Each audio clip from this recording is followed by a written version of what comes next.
সকালের যুদ্ধ মানে কি শুধু বাচ্চাদের স্কুল আর হাজবেন্ডের অফিস? না, এর পেছনে থাকে এক একটা মায়ের এক একটা লড়াই। ঘুম থেকে উঠেই নামাজ শেষ করলাম, তারপরই শুরু আসল যুদ্ধ। কখন রুটি বানাবো, কখন বাচ্চাদের খাওয়াবো, হাজবেন্ডকে অফিসে বিদায় করব, স্কুলের জন্য সব রেডি করব। এই চিন্তায় সকালটা একদম ব্যস্ত হয়ে যায়। আমার মতো এমন কত মায়ের দিন শুরু হয় এইভাবে, তাই না? অবশ্যই জানাবেন।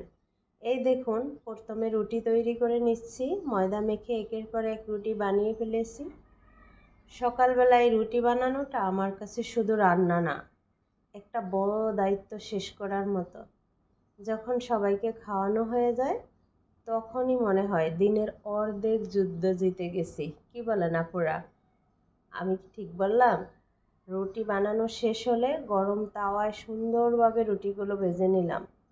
গরম গরম রুটির গন্ধে সকালটা যেন আরও সুন্দর হয়ে গেল।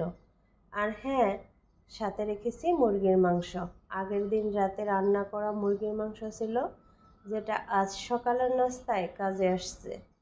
ব্যস্ত সময়ে এইরকম রেডি কিছু থাকলে অনেকটাই সুবিধা হয়, তাই না আপুরা? আমার মতো এরকম অনেক আপুই করেন। সবাইকে খাইয়ে মেয়েকে স্কুলে দিয়ে আসবো, হাজব্যান্ডকে অফিসে বিদায় করব। তখন মনে হবে আজকের দিনের শুরুটা সফল হয়েছে। আমাদের মায়েদের জন্য সকালবেলায় যেন সবচেয়ে বড় একটা চ্যালেঞ্জ। এই ছোট ছোট লড়াইগুলো আমাদের পরিবারকে সুন্দর রাখে। সব কিছু গুছিয়ে ফেলার পর একটা শান্তির নিঃশ্বাস ফেলি। এই সময়টাতেই যেন নিজের সাথে একটু কথা বলার সুযোগ হয়।